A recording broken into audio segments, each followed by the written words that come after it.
नमस्कार, प्रदेश डायरी कार्यक्रमको 7औं अङ्कमा तपाईलाई हार्दिक स्वागत छ। यो कार्यक्रम प्रदेश सरकार आन्तरिक मामिला तथा कानुन मन्त्रालय प्रदेश नम्बर 1 विराटनगरसँगको साझेदारीमा तयार पारिएको हो। यस कार्यक्रमलाई तपाईले रेडियो नेपाल प्रादेशिक प्रसारण केन्द्र धनकुटाबाट प्रत्येक शुक्रबार दिउँसो 4:15 बजेदेखि 4:45 बजेसम्म सुन्न सक्नुहुन्छ। प्रदेश डायरी कार्यक्रम रेडियो नेपालको मिडियम वेभ 648 किलोहर्ज, FM 100 र 103 मेगाहर्ज, फेसबुक लाइभ र अनलाइनबाट पनि एकैसाथ सुन्न सकिन्छ।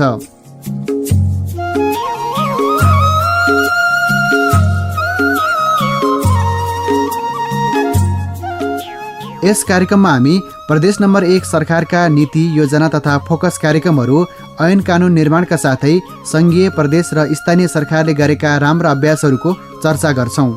यस्तै शान्ति सुरक्षा, विपद व्यवस्थापन, स्वास्थ्य, शिक्षा, कृषि, पर्यटन र सञ्चार लगायतका क्षेत्रको विकास र व्यवस्थापनका लागि भइरहेका कार्यहरूका बारेमा सम्बन्धित व्यक्तिहरूसँगको कुराकानी, छलफल, बहस, विश्लेषण र समीक्षा समावेश गर्छौं। अनि विभिन्न विषयमा आम नागरिकको आवाजलाई समेटेर तयार पारिएको रिपोर्ट र प्रदेश सरकार मार्फत भएका विभिन्न गतिविधिहरू पनि समेट्दै आइरहेका छौं।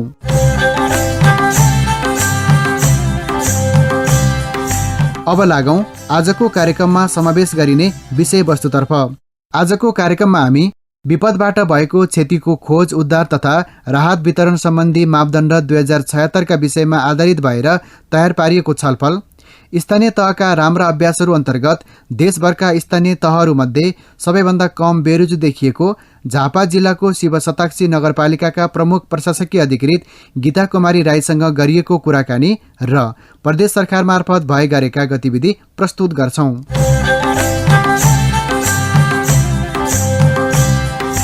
नेपाल प्राकृतिक तथा दैवी प्रकोपका हिसाबले उच्च जोखिममा रहेको देश हो। प्रकोपका घटनाबाट हरेक वर्ष नेपालमा सयौंले ज्यान गुमाउने गरेका छन् भने लाखौंको धनमाल क्षति हुने गरेको छ। प्रदेश नम्बर 1 सरकारले विपद व्यवस्थापनको कार्यलाई विशेष प्राथमिकतामा राखेको छ। विपद व्यवस्थापनको कार्यलाई व्यवस्थित गर्न प्रदेश सरकार अन्तर्गत रहेको आन्तरिक मामिला तथा कानुन मन्त्रालयले विपदबाट भएको क्षतिको खोज, उद्धार तथा राहत वितरण सम्बन्धी मापदण्ड 2076 जारी गरेको छ। मापदण्ड अनुसार कस्ता प्रकारका पीडितलाई कति राहत दिने व्यवस्था छ त? यस्तै जिज्ञासा मेटाउन अब सुनौ यो छलफल। राष्ट्रिय विपद जोखिम न्यूनीकरण तथा व्यवस्थापन प्राधिकरणले पछिल्लो 3 दिनदेखिको वर्षापछि बाढ़ी, पहिरो र डुबानमा परि देशका विभिन्न जिल्लामा 9 जनाको मृत्यु र 6 जना बेपत्ता भएको जनाएको छ। लगातारको वर्षापछि पाल्पामा घर भत्किँदा होइन को आयो बाहिर? मृत्यु भएको छ। कुकुर पो भोग्न थाल्यो त। तानसेन नगरपालिका, कैलाश ए नगरका गोपाल काका, दर्जीकी घरमा को हुनुहुन्छ? कुकुरले टोक्छ कि क्या हो? को कुकुर बाँधेको छ, टोक्दैन? म पार्वती हो काका। ए पार्वती मिस पो, भित्रै आउनुहोस् न। नमस्कार है काका। नमस्कार मिस, नमस्कार। यता कुर्सीतिरै बस्नुहोस् न। होइन छाता बोक्नु भएन कि क्या हो? पानीले त भिजाइहालेछ नि। काका, अघि घरबाट निस्कदा पानी पर्ला जस्तो थिएन, अलिअलि घाम लाग्दै थियो, त्यही भएर छाता बोकिन। अहिले केही छिनमा पानी परिहाल्यो, अनि यसो ओत लागौँ भनेर काकाको घरतिर पसेकी नि म त। अब बर्खाको पानीको भरै हुँदैन, कति बेला पर्छ कति बेला रहन्छ। अहिले त जताततै बाढी पहिरोले क्षति पुर्याएको खबर मात्र आउँछ रेडियोमा। हो नि काका, अहिले त बाढी पहिरोले देशका विभिन्न ठाउँमा धेरै क्षति पुर्याएको छ। अस्ति मात्रै मेलम्सीमा बाढीले त्यत्रो बस्ती एकैछिनमा तहस नहस पार्यो। फेरि बुटवलमा चुरेबाट आएको पहिरोले 1 दर्जन घर पुर्यो रे। मान्छेको बेल्लीबाट बनायो। खबर सुन्दा पनि आङ जिरिङ्ग भएर आउँछ। अनि कहाँ पुगेर आउनुभयो मिस? म काका आज ओडा कार्यालयमा विपद व्यवस्थापन सम्बन्धी छलफल कार्यक्रम थियो, अनि त्यही कार्यक्रममा सहभागी हुन गएकी थिएँ। फेरि त्यहाँ प्रदेश सांसद पनि आउनु भएको थियो। अस्ति परेको पानीले नि काका हाम्रो विद्यालयको एउटा भवन भत्किएको छ नि। अनि त्यही भवनको पुनर्निर्माणका लागि प्रदेश सांसदसँग यसो कुरा गरेर आएकी नि काका। अनि सांसदले के भन्नुभयो त? भवन बन्ने भयो त? हजुर काका, प्रदेश सरकारसँग कुरा गरेर भवन निर्माणमा सहयोग गर्ने भन्नुभएको छ सांसदले। त्यसो भए त राम्रै भएछ। अनि वर्षै पछि बाढी पहिरो आइरहन्छ, आगलागी भइरहन्छ, जनधनको क्षति पनि हुन्छ। त्यस्ता पीडितहरूलाई सरकारले कसरी राहत दिन्छ त? सबैलाई राहत दिन सक्छ त मिस? काकाले एकदमै महत्त्वपूर्ण प्रश्न गर्नुभयो। प्राकृतिक प्रकोपबाट पीडित भएका, आपद विपदमा परेका नागरिकलाई राहत दिनु सरकारको दायित्व हो नि काका। अहिले त स्थानीय, प्रदेश र सङ्घीय गरी 3 तहका सरकार छन्। यी 3 तहका सरकारले निश्चित मापदण्ड तथा कार्यविधि बनाएर पीडितलाई राहत दिने काम गर्छन् है काका। अनि तपाईँ त आज विपद व्यवस्थापनको छलफलमा गएर आउनुभएको, त्यहाँ त अब प्रदेश सांसद पनि आउनुभएको रहेछ। प्रदेश सरकारले चाहिँ विपदमा परेकाको उद्धार, राहत वितरण सम्बन्धी काम कसरी गर्दो रहेछ, यसबारेमा पनि केही कुरा भयो होला नि, होइन मिस? कुरा भयो नि काका। प्रदेश सरकारले विपद व्यवस्थापन, उद्धार र राहत वितरण गर्ने कार्यका बारेमा प्रदेश सांसदले जानकारी दिनुभयो।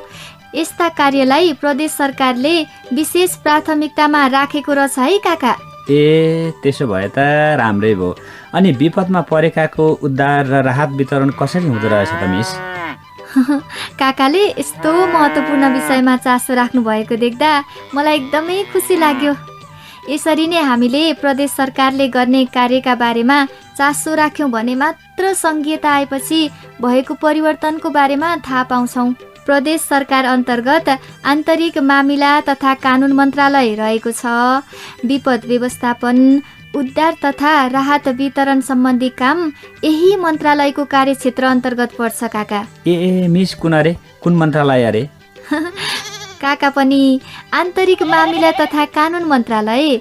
अनि सुन्नुहोस् है काका, प्रदेशमा शान्ति सुरक्षा सुव्यवस्था कायम गर्न नीति, कानुन, मापदण्ड, योजना बनाउने काम पनि यही मन्त्रालयले गर्छ। भनेपछि आन्तरिक मामिला तथा कानुन मन्त्रालयले विपद सम्बन्धी उद्धार तथा राहत वितरणका लागि पनि मापदण्ड बनाएको होला नि त, होइन मिस?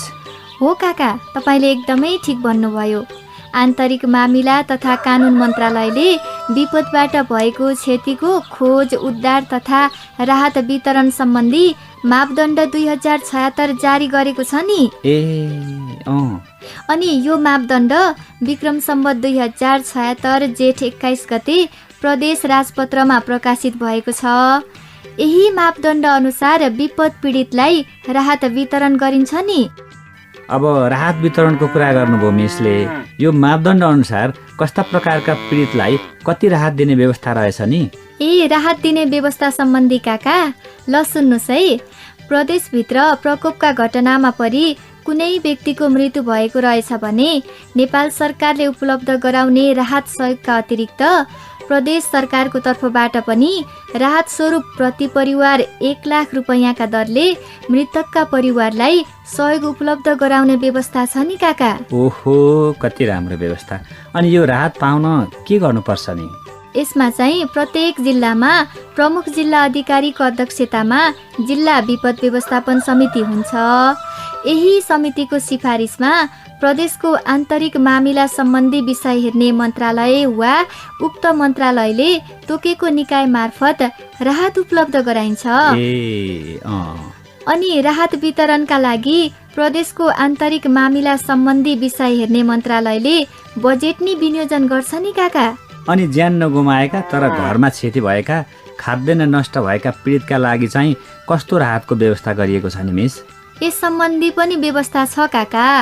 प्रकोपबाट घर नष्ट भएका वा खाद्यान्न बाली तथा जग्गा जमिन समेत नोक्सानी भई तत्काल गुजाराको लागि खाद्यान्न समेत नभएका वा दुवै अवस्थाका प्रभावित परिवारलाई तोकिए बमोजिम दोहोरो नपर्ने गरी तत्काल आवश्यक व्यवस्थाका लागि 15,000 रुपैयाँसम्म प्रति परिवार आर्थिक सहयोग उपलब्ध गराउने व्यवस्था छ। आर्थिक सहयोग पनि उपलब्ध हुँदो रहेछ अघि? हो काका। भनेपछि प्रकोपबाट ज्यान गुमाएका परिवारलाई 1 लाख, अनि घर, खाद्यान्न बाली तथा जग्गा जमिनको नोक्सानी भएकालाई 15,000 राहत दिने व्यवस्था रहेछ। अनि अरू पनि त थुप्रै व्यवस्थाहरू होला नि। अब चाहिँ काकाले कुरा बुझ्नु भएछ।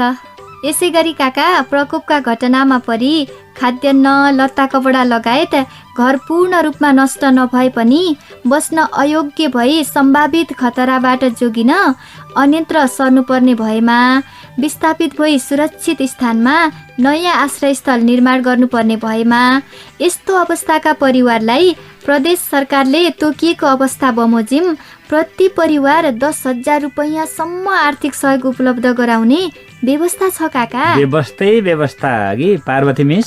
हो नि काका। भन्नाले घर, खाद्यान्न लगायतमा सामान्य क्षति भए पनि पछि हुने खतराबाट जोगिन बसोबास नै सर्नुपर्ने अवस्थामा प्रदेश सरकारले 10,000 सम्म आर्थिक सहयोग गर्ने रहेछ नि? हो नि काका। अनि यो राहत पाउन चाहिँ के गर्नुपर्छ नि? यस्तो अवस्थामा काका स्थानीय विपद व्यवस्थापन समिति वा जिल्ला विपद व्यवस्थापन समितिले आवश्यक छानबिन गरी बैठकबाट निर्णय गराएर मात्र दिने व्यवस्था छ। साथै अब विशेष परिस्थिति सिर्जना भएको अवस्थामा थप सहायता उपलब्ध गराउनु पर्ने देखिएमा स्थानीय, जिल्ला र प्रदेश विपद व्यवस्थापन समितिले राष्ट्रिय विपद जोखिम न्यूनीकरण तथा व्यवस्थापन प्राधिकरण मार्फत विपद जोखिम न्यूनीकरण तथा व्यवस्थापन राष्ट्रिय परिषदमा सिफारिस सहित अनुरोध गर्ने व्यवस्था समेत गरिएको छ नि काका। अनि विपदका घटनामा परि घाइते भएका व्यक्तिहरूलाई उपचार गर्न पनि त केही राहतको व्यवस्था होला नि? हो नि, यहाँले एकदमै ठिक भन्नुभयो। प्रकोपका घटनामा परि घाइते हुनेहरूलाई स्थानीय तथा जिल्ला विपद व्यवस्थापन समिति मार्फत सरकारी अस्पतालमा उपचार गराउँदा लागेको उपचार खर्च 5,000 रुपैयाँसम्म भुक्तानी दिने र अस्पतालबाट घर जान घाइतेलाई प्रति व्यक्ति 1,000 रुपैयाँ यातायात खर्च दिने व्यवस्था छ नि काका। ओहो, कस्तो राम्रो व्यवस्था है। बाढी, पहिरो, डुबान जस्ता विपद भएपछि विभिन्न सङ्घ संस्था, नागरिक समाज, सरकारी कार्यालय राहत वितरण गर्न घटना भएको ठाउँमा पुग्ने गर्छन्। कहिलेकाहीँ त राहत बाँड्दा पनि विवाद भएको अनि राहत बाँड्न प्रतिस्पर्धा भएको भन्ने खबर पनि सुनिन्छ। राहत वितरणलाई व्यवस्थित गर्न चाहिँ केही व्यवस्था छैन मिस? काकाले एकदमै राम्रो कुरा सोध्नुभयो। छुटाउनुहुन्छ कि जस्तो लागेको थियो मलाई। ल सुन्नुहोस् है त काका, अब विपदबाट भएको क्षतिको खोज, उद्धार तथा राहत वितरण सम्बन्धी मापदण्ड 2076ले यसबारेमा पनि व्यवस्था गरेको छ। कति ल्यारे मिस? 2076ले के काका? यसमा विपद प्रभावित क्षेत्रमा विपद पश्चातको लेखाजोखाका आधारमा राहत सामग्री वितरण गर्दा जिल्ला विपद व्यवस्थापन समिति वा स्थानीय विपद व्यवस्थापन समितिले वितरण गर्ने व्यक्ति एवं सङ्घ संस्थासँगको समन्वयमा एकरूपता कायम हुने र दोहोरो नपर्ने गरी एकद्वार प्रणाली मार्फत राहत उपलब्ध गराउने व्यवस्था गरेको छ। अनि यो राहत वितरण सम्बन्धी मापदण्ड 2076ले अरू के व्यवस्था गरेको छ त मिस? राहत तथा उद्धार कार्य सञ्चालन गर्नुपर्ने विशेष परिस्थितिमा विविध खर्चको लागि 5,000 रुपैयाँमा नबढाई स्थानीय तथा जिल्ला विपद व्यवस्थापन समितिको निर्णय अनुसार प्रभावित क्षेत्रको स्थानीय तथा जिल्ला विपद व्यवस्थापन समितिले खर्च गर्न सक्छ। यसको लागि प्रदेश सरकारको आन्तरिक मामिला हेर्ने मन्त्रालयले बजेट विनियोजन पनि गर्छ काका। ओहो, कस्तो राम्रो व्यवस्था। मलाई त अर्को कुरा पनि जान्न मन लाग्यो। यो राहत बाँड्ने नाममा गुणस्तरहीन पुराना सामान, सडे गलेका खाद्यान्न वितरण गर्ने गरेका कुरा पनि सुनिन्छ। यसले पीडितलाई झन पीडा पो हुन्छ कि? हो काका, यस्ता घटना बेला बेला नभएका त होइनन्। विपदबाट भएको क्षतिको खोज, उद्धार तथा राहत वितरण सम्बन्धी मापदण्ड 2076ले यसको बारेमा पनि व्यवस्था गरेको छ। विपद प्रभावित परिवारलाई राहत वितरण गर्दा तोकिएको मापदण्ड र गुणस्तरका राहत सामग्री मात्र वितरण गर्नुपर्छ। मानवीय आत्मसम्मान र उपभोक्ता हित विपरीत मापदण्ड र गुणस्तरहीन सामग्री उपलब्ध नगराउने भन्ने उल्लेख छ। अनि दैनिक उपभोग्य र खाद्य सामग्री राहत स्वरूप वितरण गर्दा एकमुष्ट रूपमा प्रभावित परिवारलाई उपलब्ध गराउनु पर्ने भनी व्यवस्था गरेको छ काका। अस्तिदेखि मलाई यो राहत वितरणका बारेमा जान्ने मन थियो। आज मिसले मेरो सबै खुल्दुली मेटाइदिनु भयो। प्रदेश सरकारले विपदमा परेकाहरूलाई उद्धार गर्न तथा राहत वितरण गर्न यति राम्रो मापदण्ड बनाएको रहेछ। यही अनुसार काम भयो भने त धेरै राम्रो हुन्छ। ल अब त म ढुक्क भएँ। ल काकाले धेरै कुराको जानकारी लिनुभयो। ल त काका, अब पानी पनि रह्यो, अब म पनि जानु पर्ला। यत्रो बेर कुरा मात्र गरियो, चिया खाएर जानु न, म कान्छीलाई चिया पकाउन लगाउँछु। होइन काका, आज चिया नखाउँ। अघि ओडा कार्यालयमा पनि चिया खाजा खाएर आए कि, पछि आउँदा खाउँला नि। आज अलि हतार छ, अब चाहिँ म जान्छु है काका। हुन्छ मिस, यसो बेला बेला आउँदै गर्नु है। आइहाल्छु नि काका, स्कुल जाने बाटो यतैबाट पर्छ, कहिलेकाहीँ निस्कन्छु नि। हस् त काका, अहिले म जान्छु। नमस्कार। नमस्कार, राम्ररी जानुहोस् है मिस। हस् काका, हस्।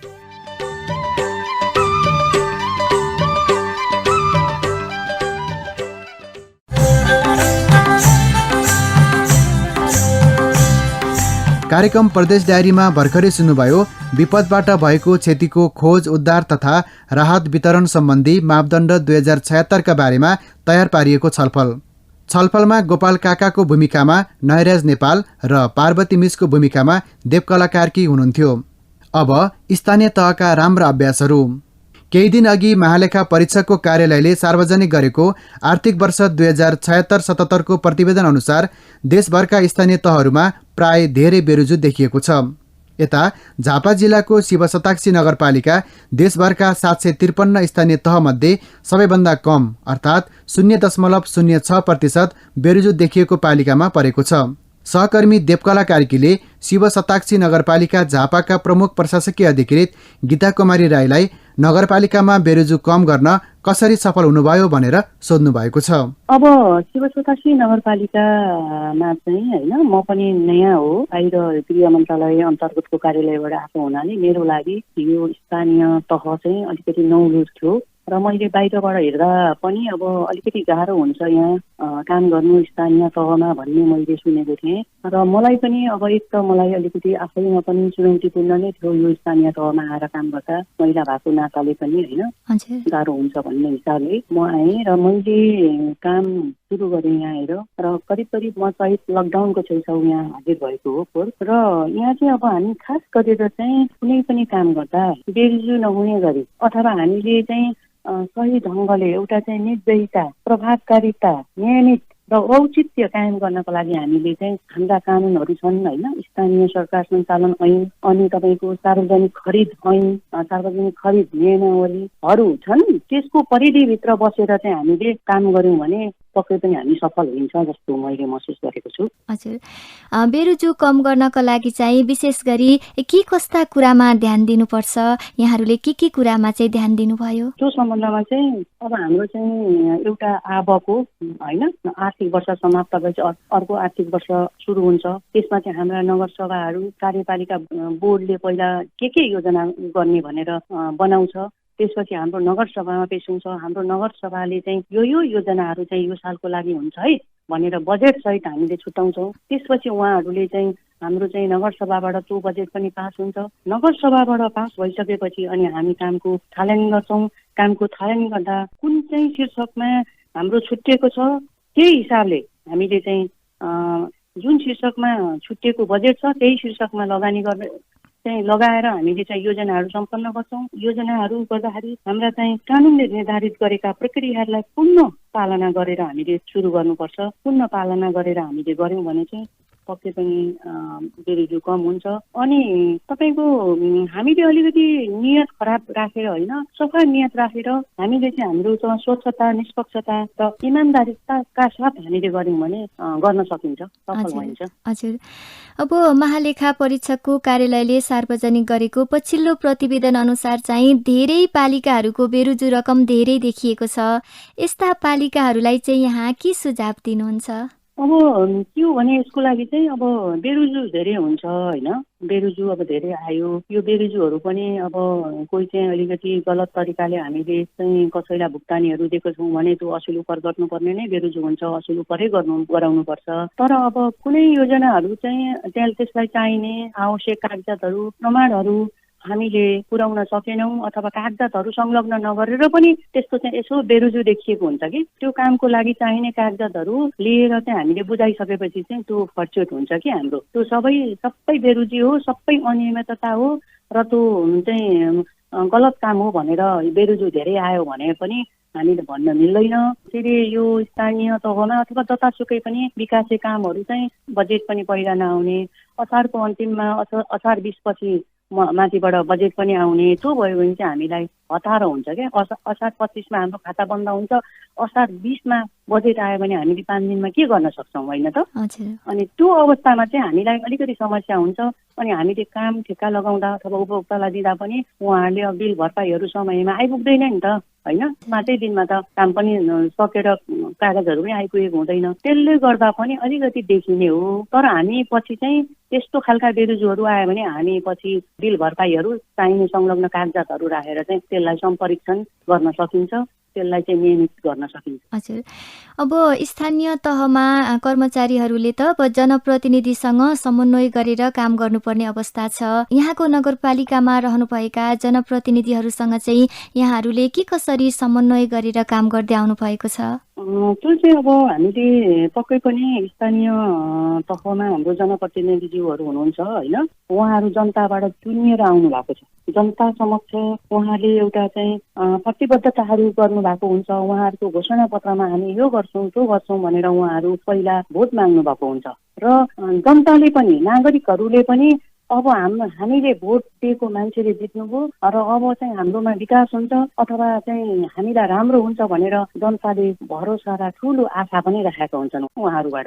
त्यो भएपछि उहाँहरूले सामान्य ढङ्गमा यस्ता कुराहरू चाहिँ गर्नुपर्छ है भनेर दबाब दिन स्वाभाविक म मान्छु, स्वाभाविक पनि हो। तर हामी कर्मचारी भनेको स्थायी सरकार पनि हो भनिन्छ। त्यसैले हामीले चाहिँ तटस्थ र कानुनको दायराभित्र बसेर काम गर्नुपर्छ र त्यस्तो एकदमै गाह्रो हुने गरी त्यस्तो किसिमको दबाब चाहिँ मलाई आएन जनप्रतिनिधिज्यूहरूबाट। र आउँदा पनि मैले यस्तो यस्तो छ है कानुनमा भनेर भन्दा उहाँहरूले चाहिँ ल ठिक छ कानुनदेखि बाहिर गएर चाहिँ हामीले काम गर्नु हुँदैन भन्ने नै उहाँहरूबाट पनि पाएँ र त्यो मेरो लागि चाहिँ सहयोग पनि भयो र हामीले चाहिँ अलिकति राम्ररी काम पनि सम्पन्न गर्यौँ। हजुर, शिव सतासी नगरपालिकामा बेरोजु कम गर्नका लागि नगरपालिकाले गरेका अभ्यासहरूको बारेमा जानकारी गराइदिनु भयो। यहाँलाई कार्यक्रमको तर्फबाट धेरै धेरै धन्यवाद छ। हुन्छ, यहाँहरूलाई पनि मेरो आफ्नो भनाइहरू राख्ने मौका दिनुभयो। यहाँहरूलाई पनि सबै टिमलाई नै धेरै धेरै धन्यवाद दिन चाहन्छु है त।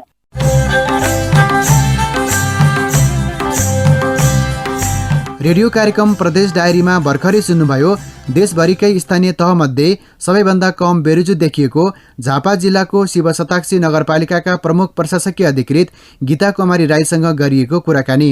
कार्यक्रममा अब प्रदेश सरकार मार्फत भए गरेका विभिन्न गतिविधिका साथमा हुनुहुन्छ सहकर्मी टीएल राई। प्रदेश विपद व्यवस्थापन कार्यकारी समिति प्रदेश नम्बर 1 को कार्यकारी समितिको गत आइतबार बसेको बैठकले प्राकृतिक प्रकोपको क्षति रोक्न तयारी र उद्धार लगायतको विषयमा निर्णय गरेको छ। प्रदेश नम्बर 1 का मुख्यमन्त्री तथा आन्तरिक मामिला तथा कानून मन्त्री भीम प्रसाद आचार्यको अध्यक्षतामा बसेको बैठकले केही दिन अहिलेको अविरल वर्षाका कारण बाढी, पहिरो, डुबान तथा कटान जस्ता प्रकोपबाट धनजनको क्षति हुन नदिन जिल्ला प्रशासन कार्यालय तथा सुरक्षा निकायहरूलाई तयारी अवस्थामा रहन निर्देशन दिएको छ। समितिको बैठकले प्रकोपको जोखिम क्षेत्रमा रहेका बस्ती र नागरिकहरूलाई सतर्क र सचेत रहन समेत आह्वान गरेको आन्तरिक मामिला तथा कानून मन्त्रालयको सूचना अधिकारी विजय कुमार मगरले जानकारी दिनुभएको छ। उहाँले कोशी नदीको बहाव पश्चिमतर्फ गएको र सो बाँध फुटेर उदयपुर र सप्तरीको बस्तीमा ठूलो क्षति पुर्याउन सक्ने भएकोले बाँध फुट्न नदिन तारजाली, बोरा, बाँसको टाँटी लगाउन सुरक्षा निकायलाई परिचालन गर्ने समेत निर्णय गरेको बताउनुभयो। साथै जोखिममा रहेको कोशी नदीको पश्चिमतर्फ स्पर निर्माण गर्ने कार्यको व्यवस्था भौतिक पूर्वाधार विकास मन्त्रालयले मिलाउने पनि निर्णय भएको छ। कार्यकारी समितिको बैठकले विपदमा परेका नागरिकहरूलाई राहत उपलब्ध गराउन रेडक्रस लगायत विपदसँग सम्बन्धित सङ्घ संस्थाहरूलाई समेत परिचालन गर्ने व्यवस्था मिलाउने निर्णय भएको सूचना अधिकारी मगरले बताउनुभयो। बैठकमा सामाजिक विकास मन्त्री बलबहादुर सामसोहाङ, उद्योग, पर्यटन, वन तथा वातावरण मन्त्री लक्ष्मण तिवारी, प्रमुख सचिव डाक्टर रामप्रसाद घिमिरे, आन्तरिक मामिला तथा कानून मन्त्रालयको सचिव राजेन्द्र कुमार पौडेल, प्रदेश अन्तर्गतका विभिन्न सुरक्षा निकायका प्रमुखहरू लगायतको सहभागिता रहेको थियो। कुमायक गाउँपालिका 5 थरको बजार क्षेत्रमा ढलानको काम सुरु भएको छ। बजारको 2.2 किलोमिटर क्षेत्रमा आरसीसी ढलानको काम सुरु भएको हो। प्रदेश सरकारको सहयोगमा शहरी विकास कार्यालय इलाम मार्फत 10,52,45,355 रुपियाँ लागतमा ढलानको काम सुरु भएको छ। 2077 असारमा ठेक्का पाएको निर्माण कम्पनी सीएम कृष्ण लक्ष्मी जेबीले 2079 पुससम्ममा पूरा गर्ने गरी सम्झौता गरेको थियो। योजनाको 3.47 किलोमिटरको नाली निर्माण र ढल व्यवस्थापन अन्तर्गत पहिलो खण्डको 1270 मिटर कालोपत्रेको काम पूरा भएको छ। त्यस्तै बाँकी रहेको 2.2 किलोमिटर आरसीसी ढलानको काम सुरु भएको शहरी विकास भवन कार्यालय इलामले जनाएको छ। निर्माण कम्पनीले आरसीसी ढलानका लागि यसअघि नै सोलिङ र नाली निर्माण गरेको छ। बजारको भित्र सडकमा आरसीसी ढलानको काम अघि बढाएको कार्यालयका प्रमुख रुद्रनारायण मिश्रले बताउनुभयो। निषेधाज्ञाकै बीच आवश्यक समन्वय गरी कामदार सुरक्षित राख्नेदेखि ढुवानीको सामग्रीको व्यवस्थापनमा सहयोग गर्दै आएको गाउँपालिकाका अध्यक्ष जयबहादुर चेम्जोङले बताउनुभयो। निषेधाज्ञाको समयमा पनि योजनाका कामले निरन्तरता पाएको र समय सीमा अगावै योजना सम्पन्न हुने भएपछि बजारवासी हर्षित भएका छन्। यसैगरी फिल्म यासोक सडक खण्ड अन्तर्गत यासोक सकरखण्डे सडकमा पनि कालोपत्रेको काम सुरु भएको कुम्मे गाउँपालिकाका सूचना अधिकारी देवेन्द्र कटुवालले जानकारी दिनुभएको छ। प्रदेश सरकारको 26 लाख बजेटबाट 19 किलोमिटरको सो सडक खण्ड कालोपत्रे सुरु भएको उहाँले बताउनुभयो। चालु आर्थिक वर्ष 2078-79 इलाम जिल्लामा कृषि ज्ञान केन्द्र मार्फत 7,17,77,000 रुपैयाँका विभिन्न कार्यक्रम सञ्चालन हुने भएको छ। प्रदेश सरकारबाट 5,37,62,000 रुपैयाँ र संघबाट 1,81,15,000 रुपैयाँ गरी वार्षिक 7 करोड माथिका कार्यक्रम सञ्चालन हुने भएका छन्। केन्द्रका कृषि प्रसार अधिकृत रुजन खड्काका अनुसार प्रदेश सरकार मार्फत चालु आर्थिक वर्षमा व्यावसायिक फलफूल बगैँचा स्थापना, कफी खेती विस्तार, रैथाने बाली उत्पादन प्रवर्धन, महिला, दलित, विपन्न तथा पिछडिएका क्षेत्र लक्षित कार्यक्रम सञ्चालन हुने भएका छन्। त्यस्तै युवा लक्षित च्याउ, मह, तरकारी उत्पादन, प्राङ्गरिक मल उत्पादन, एक पालिका एक नर्सरी सहयोग, प्याज उत्पादन प्रवर्धन, नमुना कृषि फार्म स्थापना, कृषि बजार तथा संकलन केन्द्र निर्माण कार्यक्रम सञ्चालन हुनेछन्। यी कार्यक्रम सबै पालिकामा सञ्चालन हुने केन्द्रका प्रमुख टोनी बर्देवाले बताउनुभयो। प्रदेश सरकार मार्फत नै सुन्तलाका विभिन्न जातको बगैँचा व्यवस्थापन, मकै उत्पादकत्व प्रवर्धन, कागती खेती मिशन, किवी खेती प्रवर्धन, मुख्य राजमार्ग लक्षित तरकारी उत्पादन, बिउ बिजनमा आत्मनिर्भर, एकीकृत कृषि सिंचाई केन्द्र, शून्य लसुन खेती प्रविधि विस्तार, आलु भण्डार निर्माण र बाली विशेष भण्डार निर्माणका कार्यक्रम सञ्चालन हुनेछन्। कार्यक्रम आवश्यकताका आधारमा विभिन्न नगरपालिका र गाउँपालिकामा सञ्चालन हुने भएको छ। गत आर्थिक वर्षमा प्रदेश सरकारबाट जम्मा 9,53,61,000 स्वीकृत बजेटबाट 6,41,10,000 रुपैयाँ फुकुवा भएको थियो। यसमध्ये 5,92,78,911 खर्च भएको थियो। प्रदेश सरकारबाट स्वीकृत 6,24,75,000 रुपैयाँ मध्ये 3,12,24,000 रुपैयाँ मात्र फुकुवा भएको थियो। यसमध्ये 2,81,10,000 रुपैयाँ खर्च भएको थियो। कोरोना महामारीका बीच विभिन्न गोष्ठी र समन्वयका कार्यक्रम सञ्चालन हुन सकेको थिएन। गत वर्षमा जैविक वनस्पतिको कार्यक्रम, माटो शिविर र केही कृषि अनुसन्धान केन्द्र मार्फतका कार्यक्रम समेत प्रभावित भएको उहाँको भनाइरहेको छ। भौतिक पूर्वाधार विकास मन्त्रालय प्रदेश नम्बर 1 अन्तर्गत पूर्वाधार विकास कार्यालय पाँचथरले आर्थिक वर्ष 2077-78 11वटा झोलुङ्गे पुल निर्माण गरेको छ। निर्मित पुल मध्ये 2वटाले पाँचथर र ताप्लेजुङ जिल्लाले जोडेका छन् भने बाँकी 9 मध्ये पाँचथरमा 6 तथा ताप्लेजुङमा 3 पुलको निर्माण सम्पन्न भएको पूर्वाधार विकास कार्यालय पाँचथरले जनाएको छ। 2 जिल्ला जोड्ने ताप्लेजुङको सिदिङवा गाउँपालिका 1 सिलसिले र पाँचथरको याङबारा गाउँपालिका 2 ओखल्ली बारी जोड्ने 83 मिटरको इवा खोला र त्यही वडा जोड्ने 119 मिटरको अर्को इवा खोला झोलुङ्गे पुल निर्माण सम्पन्न भएको हो।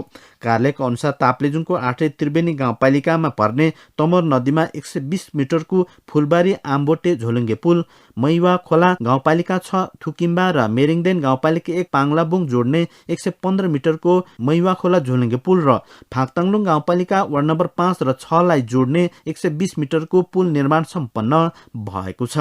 यसैगरी पाँचथरतर्फ फिदिम नगरपालिका 11 र 13 लाई जोड्ने 73 मिटरको पञ्चामी झोलुङ्गे पुल, फिदिमकै वार्ड नम्बर 8 र 13 लाई जोड्ने 96 मिटरको बोजेगरा टिम्बुरे झोलुङ्गे पुल, फिदिमकै वार्ड नम्बर 14 मा 120 मिटरको बाँसबोटे शीतलपाटी झोलुङ्गे पुल, फालेलोङ गाउँपालिका 3 मा 81 मिटरको खेवा थानखोला पोकनवा झोलुङ्गे पुल र मिक्लाजुङ गाउँपालिका 5 कुरुम्बामा 93 मिटरको सेङ्गेवा खोला झोलुङ्गे पुल निर्माण सम्पन्न भएका छन्।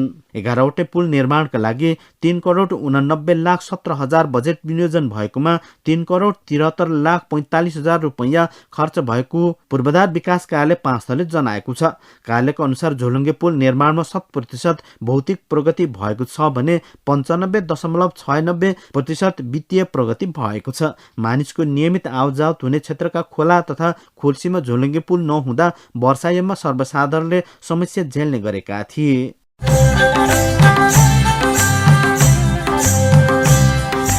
रेडियो कार्यक्रम प्रदेश डायरीको 7औं अङ्क तपाईलाई सुनाउन पाउँदा हामी खुसी भएका छौँ। आजको कार्यक्रम तपाईलाई कस्तो लाग्यो त? तपाईको सल्लाह सुझाव र प्रतिक्रियाको पर्खाइमा छौँ।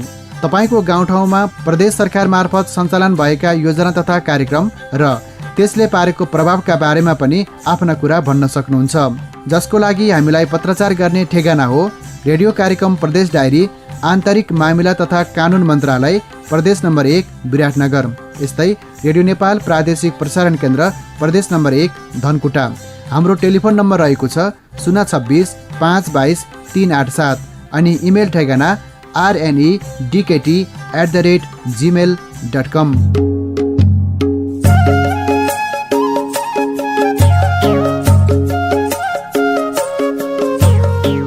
कार्यक्रम प्रदेश डायरीलाई अब भने बिट मार्ने बेला भएको छ।